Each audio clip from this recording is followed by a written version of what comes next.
Fraternal saludo. Hoy estamos en la quinta entrega del curso de liderazgo, buen vivir, felicidad, desarrollo humano en el contexto de la sociedad sin alma. Y vamos a empezar muy profundamente con el núcleo, el segundo capítulo. Para eso vamos a entender qué señales es la que nos está enviando este tipo de sociedad y cómo es que configura nuestra mentalidad y la forma de hacer las cosas. Vamos a hacer un recorrido muy rápido, pero interesante, acerca de la historia de las ideas. Ideas que definitivamente han marcado nuestra forma de vivir hoy en esta civilización capitalista. Vamos a empezar primero hablando de un texto, La Divina Comedia de Dante Alighieri. La Divina Comedia, pues básicamente se publicó en 1304, según algunos historiadores, y puede ir más o menos, algunas publicaciones hablan hasta de 1308, 1309. ¿Por qué es relevante la Divina Comedia de Dante Alighieri? Porque en ese tiempo, en la escolástica, pues básicamente Dante Alighieri nos hablaba en forma poética acerca de lo que era el infierno, lo que era el purgatorio y lo que era el cielo. Es decir, una alegoría para explicar el ser humano cómo según su comportamiento iba a tener una recompensa en la vida eterna. ¿Y por qué es interesante? Pues porque en ese momento se empezó a gestar todo el tema religioso teológico de los pecados capitales. Era una forma pedagógica asequible de comunicar un mensaje a todas las personas, en ese caso de la cristiandad, sobre qué debían hacer y qué no. Y yo he pensado que es muy interesante comparar esos pecados capitales que se hablaban en la Divina Comedia, compararlos con hoy. Entonces por eso va a ser fundamental la Divina Comedia. En la Divina Comedia, pues básicamente, dependiendo del pecado capital que la persona tenía, vamos a usar esta imagen, una pirámide invertida. Pues el ser humano iba descendiendo hasta tocar fondo, es decir, los pecados también iban graduando, en este caso, el premio o el castigo de la conducta. Entonces nos va a servir como una idea guía para poder entender un poco este contexto. Lo vamos a colocar aquí como guía de nuestro discurso hoy, pero vamos a hacer un análisis comparado. Si esto pasó en 1304 con esa publicación de la Divina Comedia de Dante Alighieri, pues ¿qué nos pasaría? Por ejemplo, Dante Alighieri decía en la Divina Comedia que Sócrates, que no hablaba de Dios directamente, pero tampoco lo negaba, pues él iba al limbo, era un lugar básicamente sin pena ni gloria, pero pues no iba a tener un castigo tan grave, porque Sócrates había hecho bien la tarea del ejercicio de la virtud. Hoy, pues tenemos unos pecados capitales muy interesantes, si lo vemos en términos contemporáneos. Por ejemplo, cuando nos da la pereza, pues los nuevos pecados capitales hoy nos hablan de las plataformas, por ejemplo de Netflix. Y hoy vamos a hablar un poco de Hollywood, porque a partir de Hollywood es que vamos a presentar los argumentos principales. La gula, bueno, cuando tenemos las dos combinaciones, no queremos salir de la casa y pedimos en este caso un Uber Eats, ¿sí? La envidia, los que estamos usando Instagram.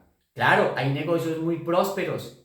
Instagram es una buena plataforma para desarrollar esas ideas, pero muchas veces se nos va un poco más de la cuenta, se nos sale la vanidad, se nos sale el orgullo, ¿sí? Se nos sale la gana de mostrar un poco más. Está la ira, y lo vemos los que alguna vez hemos usado Twitter. La ira, Twitter se volvió un tema de rifi rafe, un tema básicamente de guerra. Tenemos la avaricia, o en sí las ganas de tener más y más y más en esta sociedad de consumo. Amazon. Y también es muy interesante. Por ejemplo, el libro La Sociedad Sin Alma está disponible en Amazon. Es una excelente plataforma para compra y venta, pero a veces nos va la mano comprando mucho, mucho, mucho. Ese es el tema.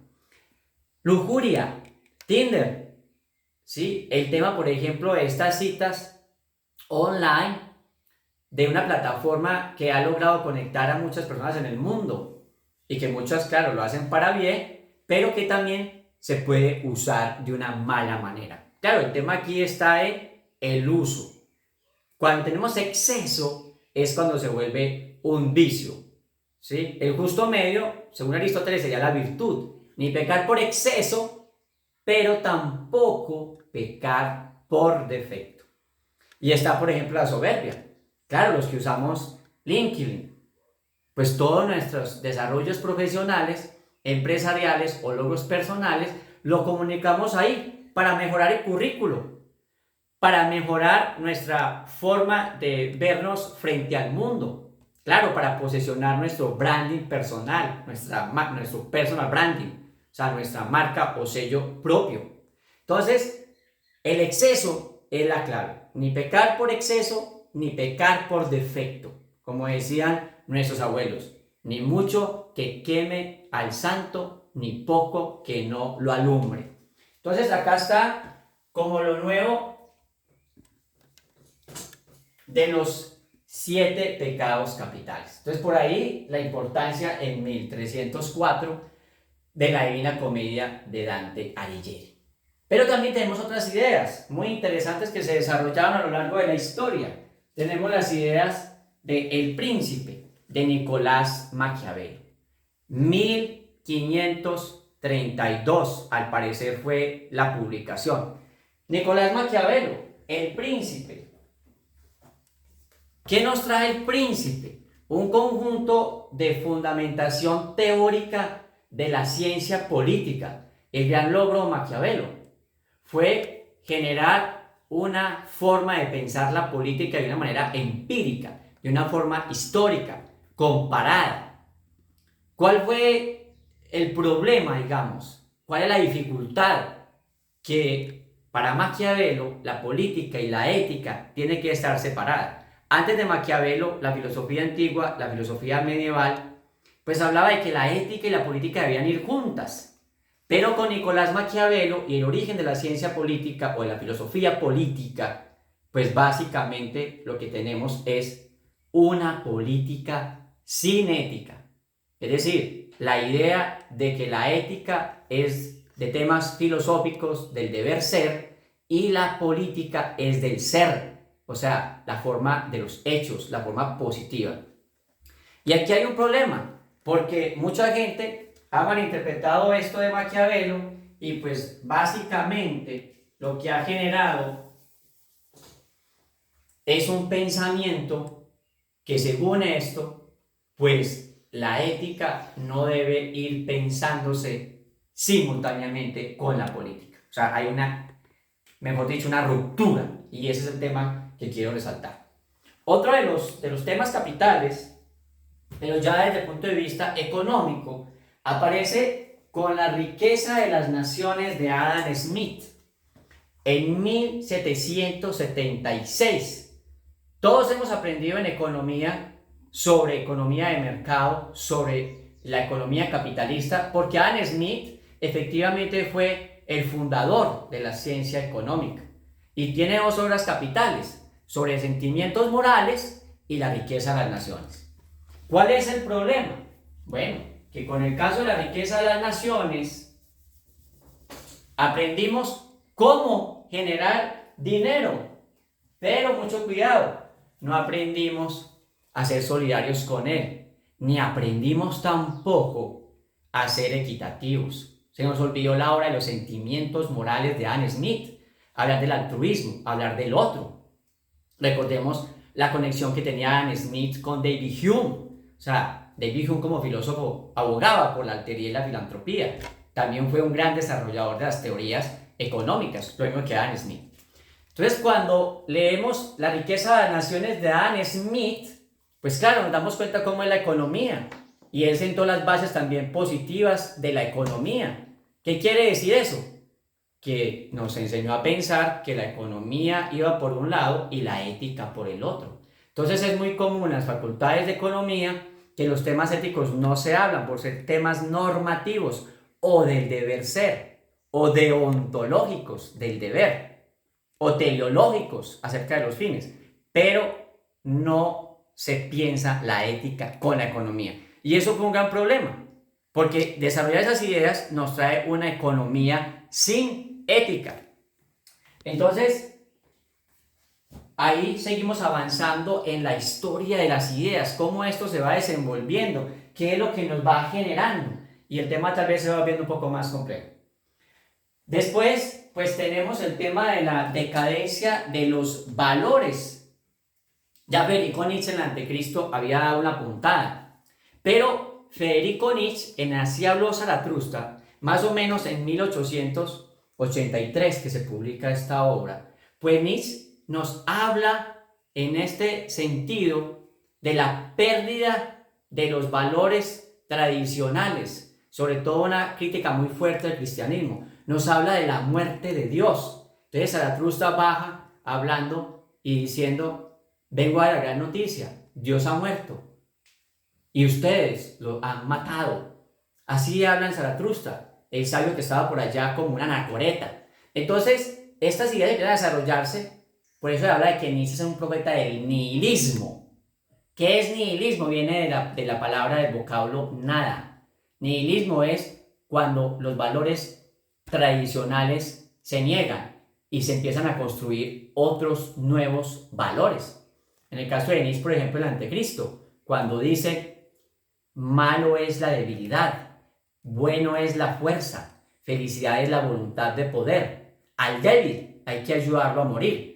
Eso francamente es una crítica a la teoría cristiana sobre el amor y a la práctica cristiana sobre el caritas. O sea, Nietzsche viene a hablar de esa transmutación de valores. Entonces, básicamente esta sociedad se vuelve teocida, teo-Dios, sida, porque mata a Dios, ¿cierto? En términos de Nietzsche. Pero también se vuelve polis-sida, porque mata a la polis, con Maquiavelo. Pero también se vuelve ecocida, porque mata la ética en la economía. Entonces, aquí pues hay otro tema muy interesante sobre Hacia los Zaratustra. Bueno, pero ¿qué nos va quedando en esta historia de las ideas? Una política sin ética, una economía fuera de la ética, no, Dios ha muerto, según Nietzsche. Entonces queda un tema de que la sociedad ya no piensa en Dios, ¿cierto? Nos quedaría como el derecho, la teoría del derecho, para hablar de justicia, para hablar de ética, para hablar de poder concebir una sociedad de seres humanos en convivencia pacífica, el contractualismo, ¿cierto? Lo que llamamos contractualismo. Pero mucho cuidado con esto, porque ahí es cuando llega la teoría pura del derecho de Hans Kelsen, publicada en 1934. Entonces el gran teórico Hans Kelsen, en su teoría pura del derecho, pues nos va a dar una estocada final al tema de la ética. ¿Cuál es? El que no debemos hablar de la justicia, porque la justicia es un tema metafísico, porque la justicia es un tema para los filósofos, y lo que se debe ocupar, en este caso el derecho, es de la teoría positiva, por eso se llama teoría pura del derecho, y ahí la ética y el derecho quedan excluidos. Bueno, hasta que después llegaron otros teóricos como Gustav Radbruch, pero no vamos a hablar de acá, que rescata justamente una ética de lo correcto en el derecho. Entonces, con estas ideas, con este conjunto de historia de las ideas, pues vamos teniendo una sociedad que básicamente ha generado una forma de pensar el mundo distinta, ¿cierto? Yo llamo a eso, en la sociedad sin alma, también la teoría, lo digo así, ius, sida. Ius, la raíz de justicia, y sida, pues matar. O sea, se mata la justicia. Entonces, ahí en la sociedad sin alma, en el capítulo 2, pues estamos abordando estos temas sobre liderazgo, buen vivir, desarrollo humano y felicidad. Continuamos. Este conjunto de ideas, entonces, ¿qué es lo que nos da? ¿Qué nos da una sociedad donde tenemos que pensar en los nuevos pecados capitales, donde tenemos que pensar en una política que básicamente cada vez más va estando sin ética, que nos va esta sociedad a hacer pensar en una economía sin ética, que nos hace pensar en una sociedad o una civilización sin Dios, y que nos hace pensar en un derecho, por lo menos hasta 1934 y antes de las teorías constitucionalistas jurídicas que dan un giro a esto después de la Segunda Guerra Mundial, en un derecho sin ética. ¿Qué se sigue? ¿Qué se sigue de esto? Pues hay una consecuencia, y es que la sociedad va generando la civilización va generando un caldo de cultivo muy interesante para el capitalismo salvaje. Sálvese quien pueda. Y eso nos va a dar una sociedad basada en el placer, una sociedad consumista, una sociedad hedonista, una sociedad que solo piensa en el cuerpo, que se le olvida la mente, que se le olvida el espíritu, ¿cierto? Por eso se habla aquí, o hablo yo, de la sociedad sin alma, ¿cierto? Entonces una sociedad, la voy a colocar acá abajo, hedonista, ¿sí? Una sociedad que confía mucho o demasiado en la ciencia y la técnica, que básicamente confía tanto que sale un estudio científico que dice que creemos, sale un estudio científico que dice lo contrario, creemos. Terminamos con contradicciones. Hay que ponerle mucho cuidado a la ciencia, que no se vuelva ideología. Hay que respaldarla, por supuesto, pero esta sociedad se volvió muy técnico-científica. Es decir, por ejemplo, ahora no hemos empezado a regular la inteligencia artificial y ya nos está generando dificultades.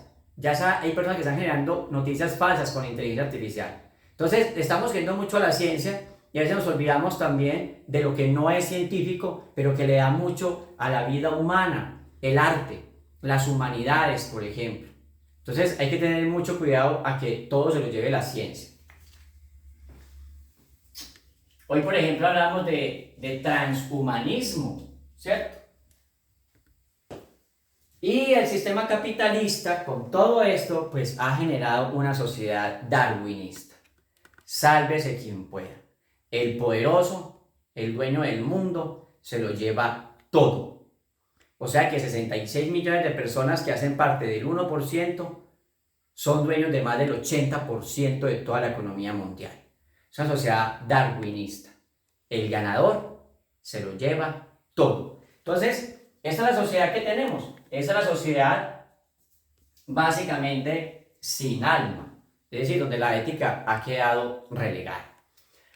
Ahora vamos a entrarnos un poco a algo más fluido, si se quiere más líquido, como decía Simon Bauman, y es el tema de cómo describimos la sociedad sin alma. Entonces vamos a empezar a describirlo por lo que ya habíamos visto de la Divina Comedia. Si nos dejamos llevar por esos nuevos pecados capitales, pues vamos a empezar a descender a un abismo, a un agujero negro, pero no de los que hablaba Stephen Hawking, del universo, sino un agujero negro de nuestro ser. Nuestro ser se va a fragmentar, nuestro ser se va a oscurecer. Por eso estoy usando acá una pirámide invertida en tema de descender. Entonces el desarrollo humano, al contrario de ascender, como la vez pasada que hablamos de la pirámide de Maslow, que estaba en ascenso, aquí estamos. Si nos dejamos llevar por los excesos, vamos a descender. ¿A dónde?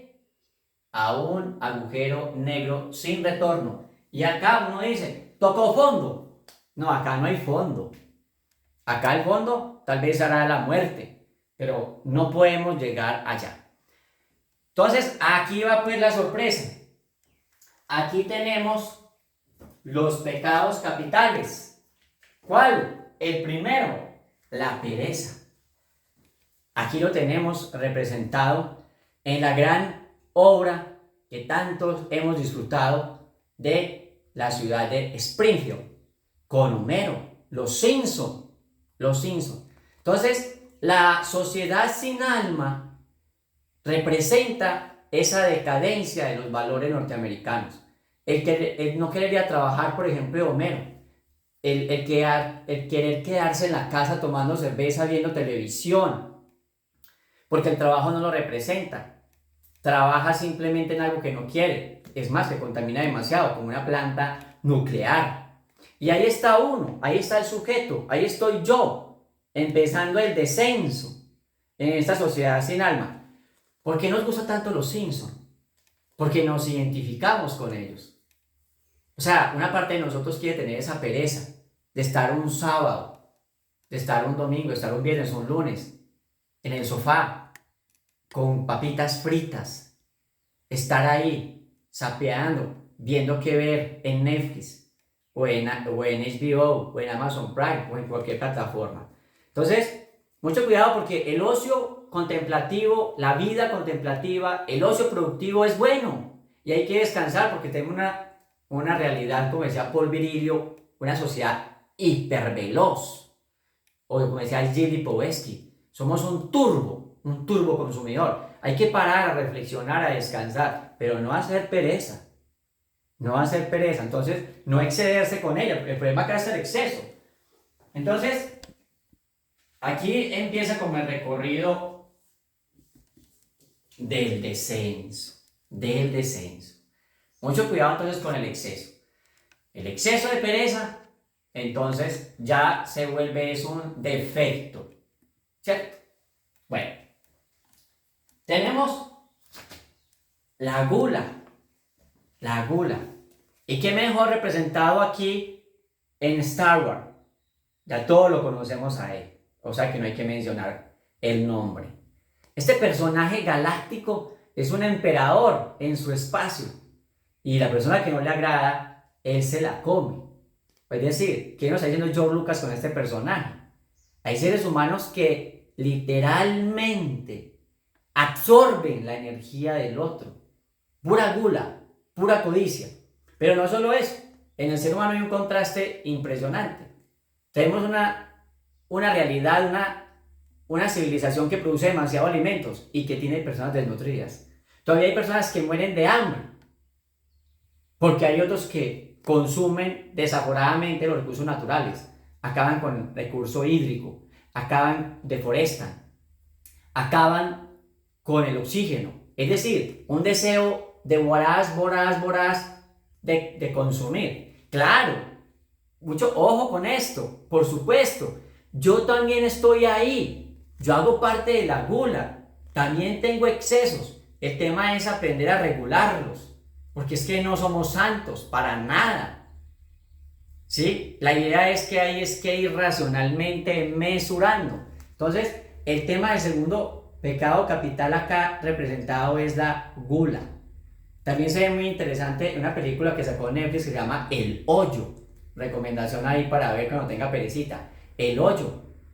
Y nos habla de unas personas que están ubicadas en un hoyo gigante por plataformas y los primeros comen comidas deliciosas y la placa va bajando, va descendiendo y la comida ya queda como desperdicios y va bajando más hasta que los últimos en el hoyo no tienen ni siquiera migajas, se tiene que comer entre ellos. Una película muy crítica, muy fuerte, pero muy interesante. Esa es la otra, el otro pecado capital, la gula. Entonces, claro, ahí nos vamos preparando poco a poco para el descenso. Vamos descendiendo, porque en una película que se llama Matrix, el señor Anderson le decía a Neo, que era el elegido, decía, los seres humanos son parecidos a un virus, ¿sí? Porque ni siquiera son como langostas. Las langostas se consumen todo a su paso y se reproducen, pero son como los virus, porque nunca se sacian, siempre quieren más y más y más. Ese es el tema de la gula, así que no nos pase. Hay que generar cierta disciplina para eso. Por supuesto que la envidia es otro de los pecados capitales. Todos la tenemos, claro, por supuesto. Nadie va a negar eso. Y aquí estoy yo nuevamente otra vez. preparándome para el descenso hacia el 8. ¿Cuál es el tema? Yo creo que a todos nos fascina esta película, El Lobo de Wall Street, porque es lo que queremos todos, estar frente a una pantalla de computador, comprando acciones, haciendo trading, observando cómo nuestras acciones suben y suben y suben y suben y suben. Abrir nuestra aplicación del fondo de inversiones y mirar que sube y las velitas suben y suben y suben. Entonces todos queremos, claro, estar en el escritorio y volver a ser multimillonarios en menos de 2 o 3 o 4 meses. O cuando alguien alcanza esos logros, pues nos da envidia. Entonces, ¿por qué nos gustó tanto El Lobo de Wall Street? Pues claro, porque queremos tener ese dinero para estar lleno de lujuria, para estar lleno de lujos, para tener mucho dinero, mucho poder, para ser reconocidos. Ese es el lado oscuro de la fuerza, ¿cierto? Porque ya sabemos cuál es el final del Lobo de Wall Street, ¿cierto? Al final la avaricia lo llevó a ser un engañador de primera. Y al final, pues simplemente por su propio peso fue cayendo. Subió como palma, como dicen, y cayó a la velocidad de la fuerza gravitacional, 9.8 metros por segundo al cuadrado. Cayó muy rápido, ¿cierto? Entonces, claro, nos fascina El Lobo de Wall Street porque una parte de nuestro ser quiere ser el lobo de Wall Street. No queremos ser la oveja. Y algo aprendí en una película, porque hoy estamos hablando mucho de Hollywood. Hay 3 tipos de seres humanos. Seres humanos lobo, los que toman todo y se comen a la oveja. Hay seres humanos oveja, que se dejan pisotear, ¿sí? Y hay otros seres humanos que son pastores, es decir, que cuidan las ovejas y enfrentan al lobo. ¿Cuál quieres ser tú? ¿Quieres ser oveja? ¿Quieres ser lobo? ¿Quieres ser el lobo de Wall Street? ¿O quieres ser el pastor? Bueno, el caso de pastor es que hay que tener un báculo muy fuerte para enfrentar al lobo, ¿cierto? Bueno, el tema aquí es que la envidia pues también nos hace descender fuertemente en la pirámide. Y están viendo como réplicas de Freddy. Freddy aparece en todas partes, claro, porque es que es el ego de lo que hablaba el budismo. Uno de los grandes destructores del ser humano es el ego. El ego hay que cuidarlo, hay que tener una buena autovaloración, un autoorgullo, pero que el ego no se vuelva egoísmo, que el ego no se vuelva egocentrismo. Ese es el lío. Sigo insistiendo con eso. Los excesos, los excesos. Seguimos descendiendo en nuestra pirámide. John Wick. Yo me he visto todas las de John Wick. Yo creo que muchos de ustedes también. John Wick 1, John Wick 2 y 3 y el último 4. ¿Qué pasa con John Wick? Representa la ira. O sea, representa que nosotros que nos vemos representados en John Wick, en un vengador que se venga de lo que le pasó a la mujer, que hace venganza de lo que le pasó a su perro. Y uno está en el cine y uno solo ve matar y matar y matar. Yo no sé cuántos con mi esposa contamos, 250 muertos o 300, o los que nos tocó Rambo. Rambo mataba 30, 40, 50, 100, 200. ¿Y por qué nos gustaba o nos gusta Rambo? ¿O por qué la forma nueva de Rambo, John Wick? Porque tenemos ira. Tenemos ira. Y esa ira, Hollywood nos hace como desprendernos de ella o identificarnos con el personaje. Porque nos dio cierta tristeza en decir John Wick murió. Y decimos, no, él no ha muerto, no está el cadáver. Va a llegar John Wick 5, va a llegar una precuela. Es porque tenemos ira. Y hay un personaje con esa ira que se venga por nosotros, por decirlo de alguna manera. Entonces, el tema aquí es mucho cuidado con los excesos. Por supuesto que nos molesta el que no siga las normas de tránsito, el hacker que roba en los bancos, nos molesta el político corrupto, claro, nos molesta el empresario que no hace bien su trabajo y explota. Nos molesta el docente, el médico, el profesional que no hace bien su trabajo. Claro que sí, nos molesta, pero hay que aprender a controlar esos instintos bajos Bueno, hay una película que llama justamente así, ¿sí? Bajos instintos. Pero lo que yo estoy hablando acá es de realmente nuestro ser animal, nuestro ser bestial, cómo controlar eso. Entonces, miren que ahí se va construyendo la pirámide, seguimos descendiendo. Mientras usted más alimente la pereza, o la gula, o la envidia, o la ira, claro, todos tenemos de eso. Pero si usted deja que una crezca y crezca y crezca desproporcionadamente, ¿qué va a pasar con su ser? Pues va a llegar al lado oscuro, por eso está esa pirámide ahí de fondo. Va a llegar al lado oscuro, el lado oscuro de la fuerza, como se dice en la Guerra de las Galaxias, en Star Wars. Seguimos nuestro recorrido hacia abajo. ¿Cuántos no disfrutamos de esta serie fantástica?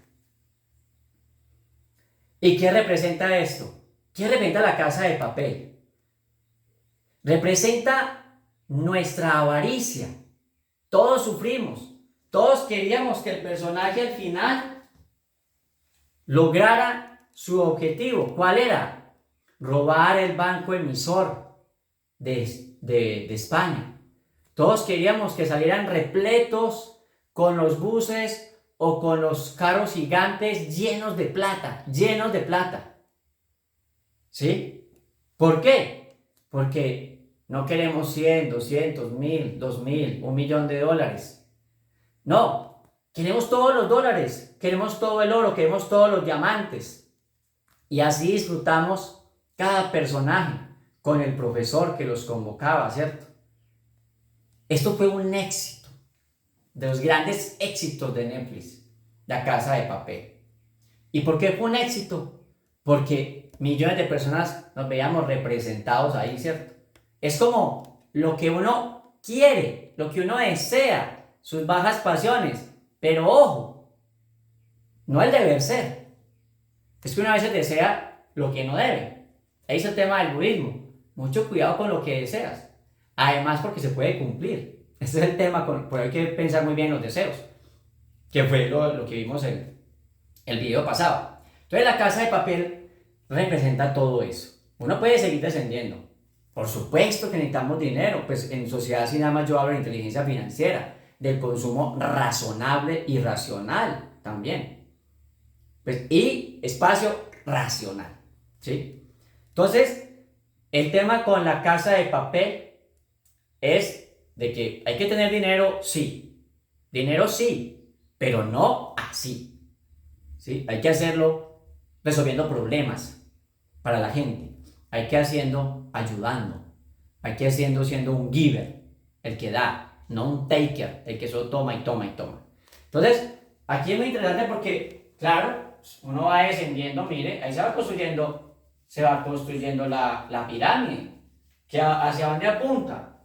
Hacia abajo. Uno puede seguir descendiendo. Miren, ¿cómo puede seguir uno descendiendo? Bueno, puede seguir descendiendo con otro que nos ha encantado, que es el tema de la lujuria. La lujuria, ese sí que es un pecado favorito, ¿sí? Favorito. ¿Por qué? Pues porque ya lo decía Sigmund Freud, hay dos fuerzas que mueven la humanidad, el Thanatos, dos pulsos, ¿cierto? Y el Eros, o sea, la muerte, la guerra, la ira, lo malo, y el amor, o la erótica, el placer, ¿cierto? Es obvio, porque este es uno de nuestros favoritos, porque en la lujuria representa el máximo nivel de placer. Claro, porque cuando uno tiene relaciones sexuales uno tiene mucho placer, básicamente porque es un impulso natural, es la forma en que los seres humanos nos reproducimos. Si no hubiera ese placer, pues imagínense. Además de los animales, que muchos solo se reproducen únicamente, tienen relaciones sexuales por reproducción, ya hay otros que lo hacen por placer también, otros animales. Nosotros somos animales racionales que más disfrutamos. Entonces, claro, aquí en la lujuria es donde tenemos unos pecados capitales. Por eso ha sido tan difícil, por ejemplo, las religiones monogámicas. Claro, pues muchos quisieran religiones de poligamia, por supuesto, ¿cierto? Tener muchas mujeres, tener un harén, ¿no? O tener muchos hombres, poliandría, ese es menos común, pero existe. Poli, muchos, andros, hombre, mujeres que tienen muchos hombres. En fin, ahora el concepto de la lujuria, aquí representado en 50 sombras de Grey, primera película que generó, mejor dicho, fue una revolución, luego la segunda, luego la tercera. Aquí el tema son los excesos, ¿no? Porque él es un multimillonario que secuestra a esta mujer y al final uno dice, pues un secuestro así, ¿cierto? La persona empieza como a decir, un secuestro sexual con un multimillonario. Bueno, entonces se vuelve una relación enfermiza, pero justificada desde la película y justificada desde lo que uno ve. Entonces es un exceso. Y aquí seguimos entonces bajando, haciendo esta pirámide del 8. Y por supuesto, ahí está el ego, ahí está John Frey. Es decir, nuestro ego queriéndolo reproducir como un virus, queriendo aparecer en todas partes, ¿cierto? Y ese es el tema. Eso es lo que va configurando ese tipo de sociedad. Continuamos con el favorito de la religión. Ustedes se van a acordar mucho de esto. La alegoría que narra la Biblia de cómo se originó el demonio. Entonces la alegoría nos habla de un ser muy hermoso de nombre Lucifer, ¿sí? O sea, el ser de luz. Lucifer, dice la alegoría, que era un ser de luz. Y era tan hermoso que dijo, yo no puedo ser tan hermoso y ser el segundo. Entonces, quiero tener el trono, quiero sentarme en el trono y destronar a Dios. Y la alegoría pues dice que hubo una guerra en el cielo y el demonio fue expulsado hacia el fondo, ¿cierto? Como decía William Shakespeare, infierno no hay, porque los demonios se vinieron para la tierra. Más o menos es así. Tal vez lo que haya pasado es que los demonios están aquí. Entonces, el tema de sentarse en del trono, Lucifer, hoy en términos contemporáneos lo podemos ver con esta obra maestra, ¿sí? Tal vez una de las mejores series que ha creado el hombre desde el punto de vista de cómo hace una lectura de lo que es el ser humano. Y es Game of Thrones, Juego de Tronos. Todos querían sentarse en ese trono, en el trono de hierro, en la casa del dragón. Y todos querían tener un dragón ahí, claro, la fuerza, el poder, que nadie le usurpe el trono. Y fueron temporadas sufriendo porque el eslogan de la serie era: todos los hombres deben morir. O sea, ¿qué quiere decir eso? Que cuando uno lucha por el poder, por la soberbia, que tiene dos formas, ¿no? La soberbia, el poder, como en el caso de Lucifer, sentarse en el trono celestial, o aquí, ¿quién se va a sentar en el trono? Pero ¿por qué se identifica uno tanto con esta serie? Porque realmente quien no alcanza a morir, por ejemplo, es el débil, ¿sí? Vemos el hombre que todos veíamos al principio como, es un enano, le va a ir muy mal en un mundo de hombres con poder, pero no, la inteligencia del que decíamos que sufría de enanismo, lo llevó a a sobrevivir primero en ese entorno y a estar en la toma de decisiones más adelante. Bueno, ustedes saben de quién estoy hablando, ¿cierto? De quien dice que bebe y sabe cosas. ¿Saben de qué estoy hablando? Entonces, eso es Game of Thrones.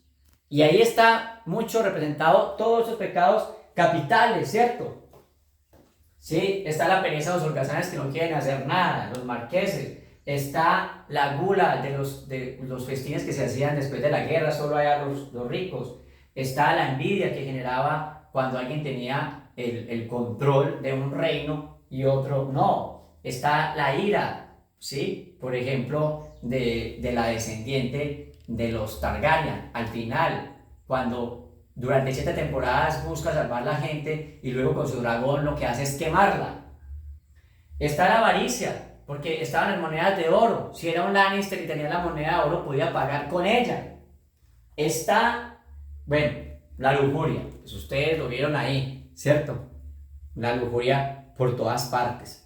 Pero yo quiero resaltar que la soberbia no solo es esta búsqueda del poder, sino que también viene representada por la vanidad. ¿Cuál vanidad? Sí, o sea, la soberbia en esas dos formas. En el retrato de Dorian Gray. The Picture of Dorian Gray. Una persona que, como el síndrome de Peter Pan, no quiere envejecer.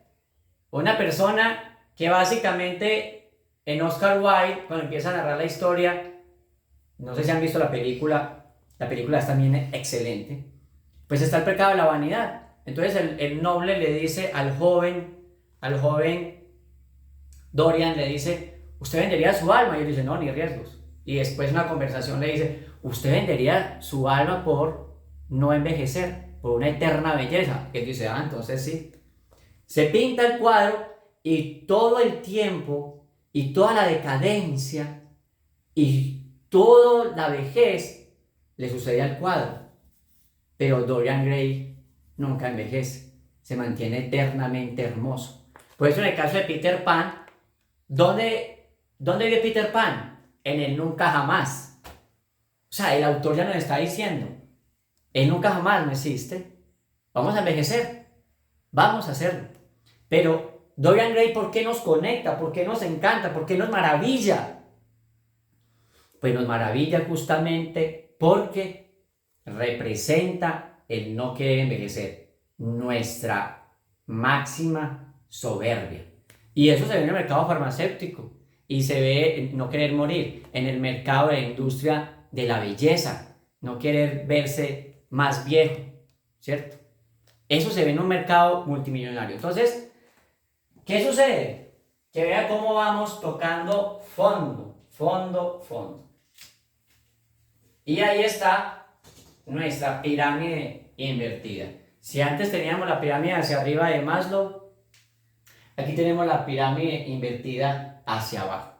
Entonces, en resumen, ¿por qué le llamamos sociedad sin alma? Porque es una sociedad que, al separar la ética de la política, al separar la economía de la política, al separar el derecho de la política, al separar a Dios de la historia de la humanidad, digámoslo así, pues eso nos genera estas tres consecuencias. Una sociedad consumista que solo quiere placer, o sea, todo esto es igual a, que solo quiere placer, que solo quiere escuchar a la ciencia, pero no quiere escuchar las otras tradiciones, no quiere escuchar la religión, no quiere escuchar los movimientos espirituales, no quiere escuchar, digamos, la reflexión teórica, filosófica, no quiere escuchar nada, no quiere escuchar sino de hechos, y eso fue lo que, algunos hechos, porque la ciencia también es, en parte, hay cosas muchas que no se pueden probar. Entonces, claro, esto nos genera esta sociedad de el sálvese quien pueda, darwinista. En otra serie extraordinaria, ¿en dónde se ve? En los Juegos del Calamar. ¿Por qué el Juego del Calamar fue tan interesante? Porque había unos multimillonarios que estaban cansados de los placeres y decían, ¿qué más vamos a hacer? Pongamos a miles de personas que quieran matarse por dinero. Y al final en los juegos ellos participaban a muerte y el que iba quedando era el que tenía, digamos, el único que quedaba vivo, donde él tenía que soportar los juegos de la muerte. Entonces ahí era donde él podía quedarse con un premio gordo, que al final estaba preparado que ni siquiera para obtenerlo, los Juegos del Calamar. O también se ve en otra obra como los Juegos del Hambre, ¿sí? También muy reconocida. Esa sociedad darwinista, una sociedad lamentablemente de sálvese quien pueda. Ese es el recorrido. Entonces el llamado es no pecar por exceso, ni pecar por defecto. Claro, esta presentación de hoy es fuerte, ¿Por qué la sociedad sin alma? Porque es lo que estaba acá narrando en el segundo capítulo. Entonces uno dice, pero entonces, ¿qué queda? ¿Qué queda para hacer en esa sociedad sin alma?